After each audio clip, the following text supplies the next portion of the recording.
Did you know that according to the USGA, the average male golfer who carries a handicap is a 14.2, while most golfers want to break 80 and become a scratch? So how do you go from a 14.2 to a 0? In this video, I'm going to take you through 7 proven steps so you can go from average golfer to scratch golfer fast. From tracking your stats to custom fittings to short game practice, mental game tips, consider this video your blueprint to become a scratch golfer. First thing that you need to do if you're serious about becoming a scratch golfer and breaking 80 consistently is to track your statistics. If you don't know anything about your game, it's going to be nearly impossible to go from 14.2 to 0. As they always say, you can't manage what you don't measure. So on and off the golf course, we want to be tracking on metrics that we want to improve. When you track your stats using something like Arccos Golf, you can easily figure out where your weaknesses are, where your strengths are, and that way you can then practice with purpose. The problem is that most people are just guessing. They're thinking, oh, my driver was bad that day, so I'm gonna go work on my driver, or my putting was bad that day,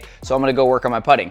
Sometimes that's the case. Human beings are terrible self-assessors, so we want to make sure that we have valuable objective data so we can analyze our driving, our approaches, our around the green, and what we're doing on the greens. When you have a big enough sample size, it'll be very clear on where we need to improve, and then we can go on to that in the future steps so we're practicing with a purpose. Start tracking your stats using something like Arccos, Decade Golf, or something else so that way you can learn more about your game. If you're serious about becoming a scratch golfer, you have to figure out where you need to improve. The cool thing too is when you use a program like Arccos Golf, it'll actually show you where your handicap is and where you're at compared to what you want to be. The second thing you need to do if you want to become a scratch golfer is get a custom club fitting session. Now, I'm not saying you need to go replace all the clubs in your bag, so hold on here, but what you want to do is make sure that all 14 of these guys are helping and not hurting your game. Similar to stats, we don't want to just guess. We want to actually listen to the numbers, and we want to work with a professional to make sure all your equipment is right for you.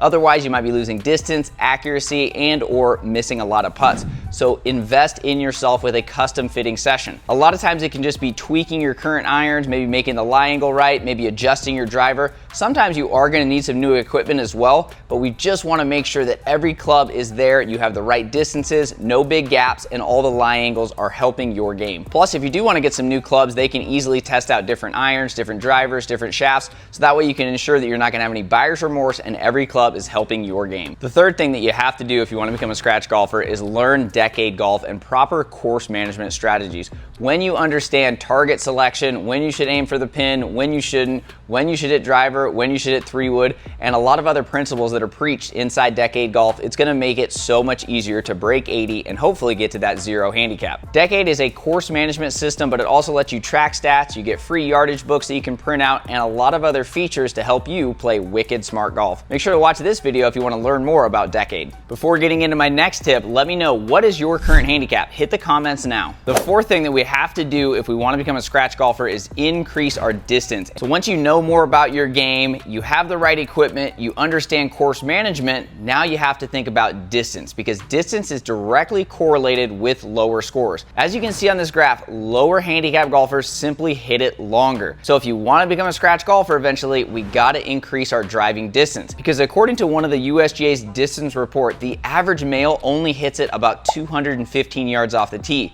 while the average scratch golfer hits it 259 yards. So how can we go from 215 to 259? Speed training, using something like Ripstick Golf or some of those other speed trainers so you can begin to increase your driving distance. Every mile an hour you add to your swing speed will be about 2 yards more of distance. So if you can add 5 or 10 miles an hour, it will make a massive difference in your ability to get off the tee box, leave yourself a lot better approach shots, and become a scratch golfer a lot sooner. The second way is to do speed-only sessions at the range where you're just focused on increasing club head speed. And another way, of course, is to get a lesson to make sure you're making better contact with it, because again, if you're hitting it in the sweet spot, you're going to hit it a lot farther than if you're constantly hitting toe or heel strikes. If you want to get started with Ripstick, make sure you use the code WICKEDSMART to save on your investment. Fifth thing that we need to do is make sure to work on our mental game by having a consistent pre-shot routine.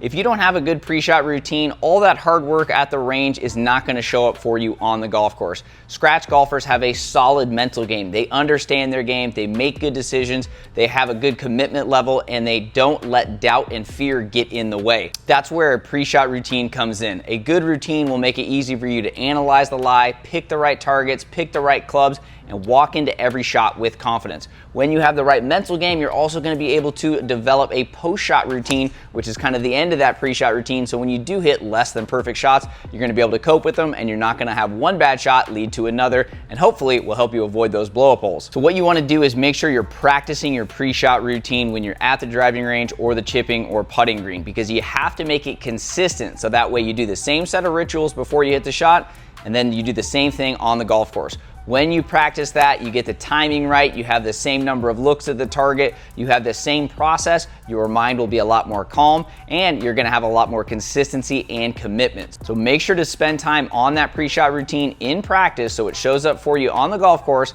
and hopefully you're gonna have a lot more consistent golf. The sixth thing that we have to do if you want to become a scratch golfer is work on our wedge game inside 120 yards. As you start speed training, having the right equipment, you're going to be hitting it longer, and that means you're going to have shorter approach shots, which means we need to take advantage from this distance.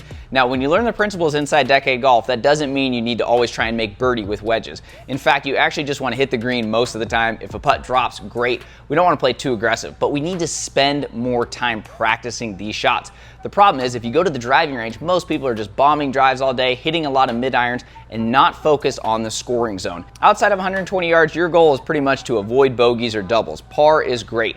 Inside 120 though, we can hopefully get a little bit closer in proximity and maybe make a few of those birdie putts, but we gotta spend time practicing. You wanna start by developing a wedge matrix with your wedges. Have at least 2 or 3 distances with each of these clubs, so that way when you're in between clubs or maybe you have wind or hitting uphill or downhill, you have different shots when you're on the golf course. Not to mention, spend plenty of time at the chipping green, working on the basic shots, work on your greenside bunker shots, and of course, a lot of time putting. Remember how I mentioned that longer drivers have a lower handicap? Well, the same thing with putting. The fewer the putts, the lower the handicap. So please do not neglect your short game and working inside that 120 yards. Not only is it going to save you shots every single round, it's going to help you build momentum and confidence in your game. The next thing we need to do to become a scratch golfer is to work with one instructor. That's right, one. You don't want to go on YouTube University and just try to go through every different video on every different swing fix.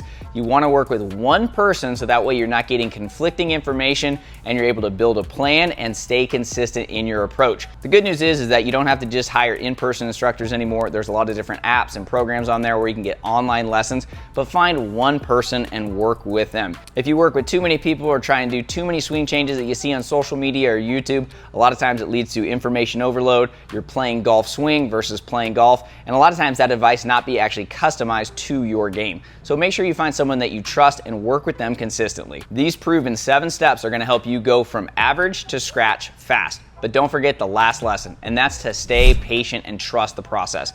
Yes, everyone wants everything immediately. We have that Amazon effect. We want that thing overnight delivered. But becoming a scratch golfer is going to take a lot of hard work, a lot of perseverance, and a lot of consistency in your practice. Quit expecting everything to happen when you don't put in the work. Stay consistent with your approach, have fun with it, and I'm convinced you can become a scratch golfer too. If you want even more tips to play consistent golf, make sure to watch these 2 videos next.